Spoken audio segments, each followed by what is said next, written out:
Hello guys, and welcome back to another episode here on the 404 Not Found technical server. So first of all, Happy New Year. Hopefully 2022 will be better than 2021 in many aspects. And yeah, I need to quickly explain something. So yeah, I've been absent for about a month. So my last video was a concrete factory, and the last episode of 404 was me testing out the raid farms. Now, you may have already noticed we're in a perimeter that looks fully decorated and all the other stuff, has got storage behind me. We finished the 6 Kronos raid farms project. It's completely done, all decorated, the perimeter's completely done. Done the storage, we already ran it, all that sort of thing, it's all been done. I did record content for this, but it wasn't very good. A lot of the content was corrupt, completely unusable, and the bits that were usable, when I was editing it together, the way I edited it together became just basically like a project diary, and it wasn't very interesting. And that, on top of work being quite busy the last month in December, and we had a few issues with building this particular project, it demotivated me a little bit to actually make YouTube videos. With that, I decided, really, you know what, I'll just take that month off. So December, didn't do anything YouTube wise. I would work on this project, work on some other Minecraft projects, and just in general, just sort of enjoying the game a bit more rather than worrying about having to make a video. But that is not the last of all the admin sort of stuff I need to talk about. So the new thing I need to talk about is that we have a new Discord. Linked below is the new link to the Discord. Please go and check that out. If you were a member of the previous Discord and you haven't realised what's gone down, then please go click on that to join that Discord. We had more members in the old Discord than we do in the new one, so there was a lot of people there who are unaware of the new Discord existing. The reason for it is because the owner of the Discord has been kicked as a member. That member is Hyper, for the health of the server, that he had to leave, which is really unfortunate.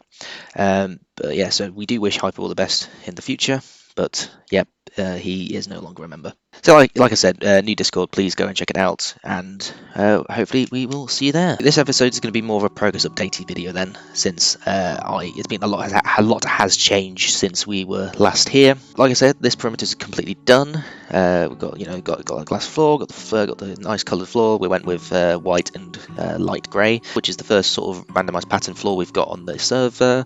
And then obviously got a very basic storage. So if you remember from the last episode, the shulker box loaders are actually up there. There's one there.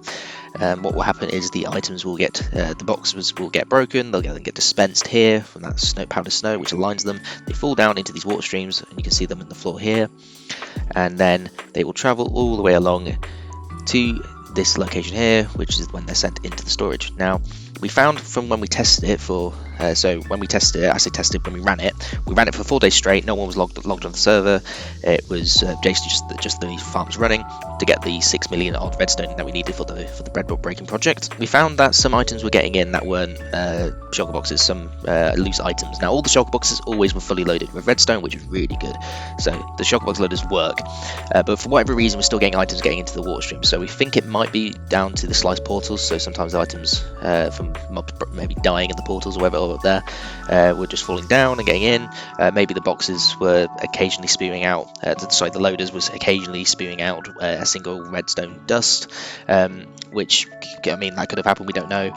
But either way, items are still getting in. So what I've done since then is I've added in this system here, basically a shulker box item sorter. So if it detects a shulker box item, it will then put that into the storage, and the storage will then only fill up with the redstone shulker boxes, and then anything else, like just items in general, loose items, will be dispensed by this dropper into this lava source. And yeah, so the storage is pretty much completely empty. We'll go to the location where it is now. We moved it all to the location where we will be crafting the pistons. But yeah, we've still got a few redstone boxes here. So we've got double chest there, double chest there. Okay, yeah, so we haven't got much left here, but we have some more redstone at the single Kronos raid farm that we have, which we have for all drops. There is some stuff there. The raid farms themselves aren't decorated. We're going to leave that as it is. It's probably not worth it. You may have noticed a minute ago this. So got two levers floating here. We left that from the update suppressor we used. So we made a massive update suppressor designed by Easyjo to slice all of these portals with just one suppressor, rather than having to make multiple suppressors 6 times. An important detail about this particular perimeter is that when you stand in the chunk, which is this chunk here, which is where the player will be when they're standing there, at each location in this chunk, it is the center of its own render distance perimeter. So if I fly out a little bit, we'll then start to see the wall in just a minute. There we go, there's the wall. and you can see that the wall is completely concrete, so it was placed using a basically a wall placer conveyor, a nil mango one, and then it was flooded over with water using a flying machine to then convert it all into normal concrete. The Ravagers need to be teleported into the Nether to get rid of them because we can't farm them in the farm. They are teleported to these 2 port frames here. Now getting this one was really painful, so we put a sign here to commemorate that. It was really painful. It took us several hours just to get that because we kept messing it up. This one didn't take as long, but still took a while. Now I had to work out the order of operations for it based on the update express I wanted to use for it. We also got these void holes, so if I go down it, yeah, because you've got to shoot down to the void on both sides. The reason we had to use 2 frames in the end was because we couldn't get the portal linking to work for just 1 frame, and then yeah, so we had to do 2 in the end, which was unfortunate, but that's the way it is sometimes. We don't actually use this method of killing, having them fall down into the void, as the standard default setting. It's only if we load in these portals so that the Ravagers will not despawn instantly. Like I said, we were going to do in the previous video, we want to despawn them instantaneously, which is why we have a platform over there, which a block will stand in, and that will cause these to completely despawn. So I'm going to give some progress on the bedrock breaking project itself. Pretty much everything has been done except for gathering all of the logs that we need to craft the pistons. The piston crafter itself has been done. This is the nether side, so we've got this single portal here, which will have the items spew down into the bin below. So if I just go into /yes, you can see here that we have all of the ×8 shulker box loaders here ready for that to happen. We've also used the water the nether trick that we have. This is where all the pistons will be loaded up to and stored. So I can't remember if there's any chests below. Are there chests below? Yes, there are. There's some chests below, and we've got indicator lamps as well to tell us if they are full or not. But yeah, no decoration, just mined out the area and got it here. So this was all done by Easy, and the piston crafter itself was also done by Easy, so let's go have a look at that. So the location I'm at now is I've just gone through a portal next to the near that portal that I showed you, and this is where we've got quite a few different farms. So there we have a 1.2 million cobblestone farm that we haven't actually used yet, but it's just been finished by Swarm. He did that. We've got the fastest log farm in technical Minecraft, designed by Floppy Donkey. I'll link that in the description as well. That is there. That's 461k spruce logs per hour, and we only need to run that for about 10 hours, and that will get us all the logs we need. So that's the reason we built that, plus the old one we have is broken. And then below us we have 2 120k Ilmango cobblestone farms, which we did use to get all the cobblestone we need. So all the cobblestone is down there. Got some storage over there as well, which I'll show you in a minute as well. And then down there is the piston crafter. So let's go ahead and have a look at what we've got here. Over here we have all of the stuff we need to craft up all the pistons. So we've got tons of redstone here, so all of these should be full of redstone shulker boxes. This is from running those Kronos farms. Over here is all the iron, I believe. Yep, so we ran the iron farm for about a couple of weeks, as that was the slowest farm we have. We did add another one on top, so I've done an episode of me designing the iron farm and building up the iron farm. We built one above it as well to make it 10k iron power rather than just 5,000, and yeah, so we ran that for several weeks to get all of the iron ingots we needed. That's that. And then down here is all of the cobble, so we've got a ton of chests of cobble, as you can see here on both sides, just full of cobble. And I think it's over here when they start to, yeah, so here we've got less, but the rest of it's all full of just cobblestone boxes. And then down here is the piston crafter itself. So let's go into spectator mode, and this was designed by Easy. He spent quite a while working this all out, and I can't remember how fast he said it was. It's the order of magnitude a few million. So it might be 1.6 million, might be slower. Easy, if you're watching this, please correct me on the actual rates if you can remember it. But yeah, he only told me yesterday, and I've already forgotten. He uses dolphins to do all the crafting of the items for you, and he said it wasn't actually that painful to build up. So I thought the dolphins would be quite painful to get and painful to put in and all that, but he said that he only killed a couple, and the hardest bit was trying to get the hardest thing about dolphins is that you have to have them in water and air, so they're going to be like they've got to have like a half and half. yeah, anyway, I've not really worked with droplinks too much, so I don't know too much about them other than that. But anyway, this is all done as well, so this is ready for us to use when we have finished everything else. This entire complex is basically just the piston crafting complex, and so these cobble photoms here are now obsolete in favour of this one. So this is the 1.2 million one, so when we need to have cobble in the future, we shall be using this one. I can't remember who designed this, but it's really, really good. And then underneath we just have a series of ×8 shulker box loaders, and they will all go into a central storage. At the moment it just goes to a hopper here.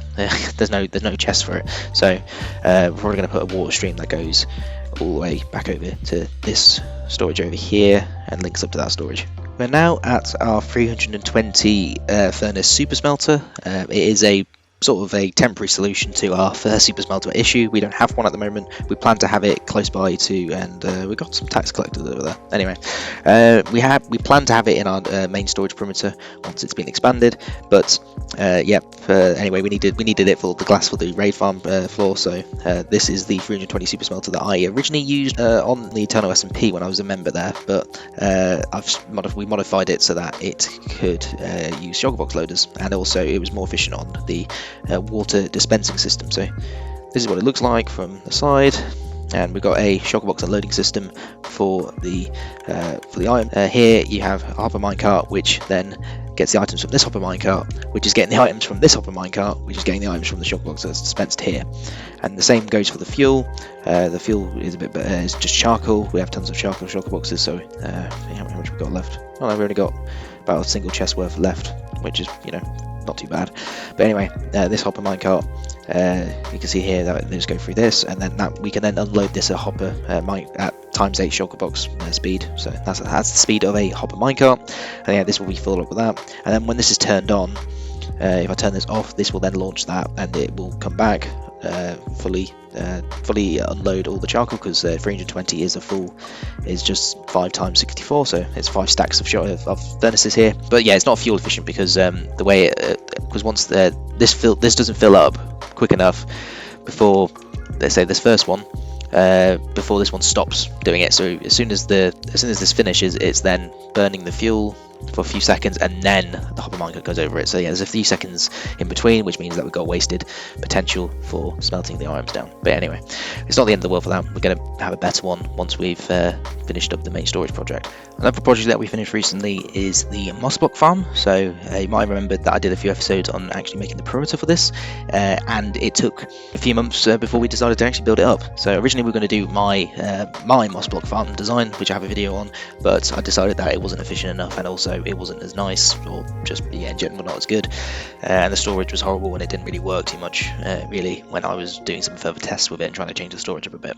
But yeah, anyway, that aside, I decided to use Ilmango's mossblock farm, and I actually made it dustless. So I removed all the dust at all, like completely, and now it's completely dustless, which means it's a bit more lag friendly, and yeah, and it's essentially just the same. And also the thing I added as well was a switch for the bone meal and for just getting the items, so we can farm just the items by itself, and we can farm just the bone meal. And we've only used it for just the bone meal. Unfortunately, the storage for the items only bit is actually broken. So you can see here we've got shulker box loaders that go into a shulker box sorter. The loaders here didn't break, so all of these are full. So we've got loads of moss block on this side, tons and tons and tons and tons, all full. They're completely full, but it didn't break. So I think we just need to slightly update this storage a little bit so it doesn't do that. But that's not the end of the world really. And here we've got the storage like that, and then over here we have the other drops. So that side's completely moss, this side is all the others, and the same here is true as well. So all of this is full. You can see here that the sorters are completely full. So really this ran for a bit and found that everything was just getting binned by the cactus. Bone meal works perfectly fine, so this bone meal storage is completely full, as you can see, and this is enough bone meal we need to run the spruce farm, and that's the reason we went ahead and built the bone meal farm. We needed to get a load of bone meal for the spruce. I can't remember the rates, honestly, I really can't remember the rates.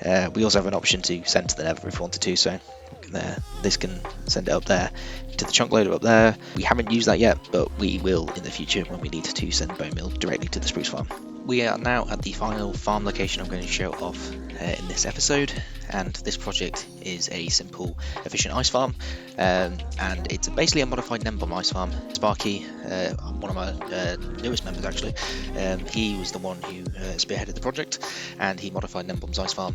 I believe he modified anyway. Please correct me if I'm wrong, Sparky. But yeah, anyway, the farm was modified a little bit, and the rates are 16.5k ice per hour, which is fine for our current needs.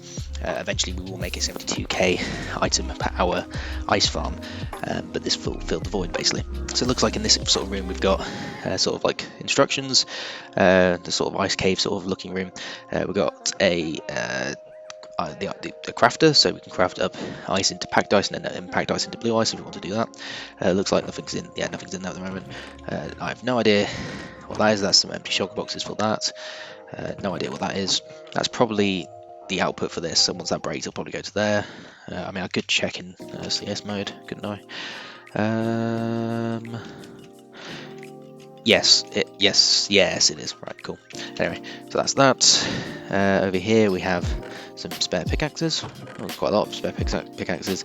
Some arrows as well. And this is some commands for the bots. Over here is something to get in and out of something I can see. And what does this do? Let's go to the top. Ooh, look at this.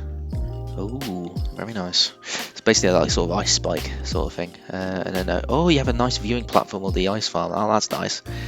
Oh, this is really good. I really like this. And then you can see the okay, I see. This is the loader for the ice then. So this is actually a maintenance room technically. Oh, I really like that. I really like the glass as well, that you can see everything down there as well. It's essentially the Nembomb one, so you have a player. There you go. You have the player here breaking the ice like that, going all the way around and breaking more ice. So yeah, cool. And then it's all the way around, and then by the time it's finished around, it comes back. All the ice that has been broken already will be regenerated, and I believe this is in the full 128 radius. So it means that at any corner you're in, you will still be able to generate ice. Is the idea. So yeah, that's really it in terms of this ice farm. It's a bog standard ice farm, and we finally have one.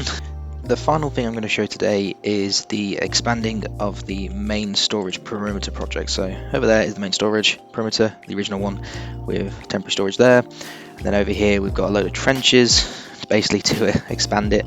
So on this side we have a 3 wide trench, or should be a 3 wide trench, or is it 15? No, it's 15 wide here, and then this one's 3 wide. But yeah, basically need to expand it.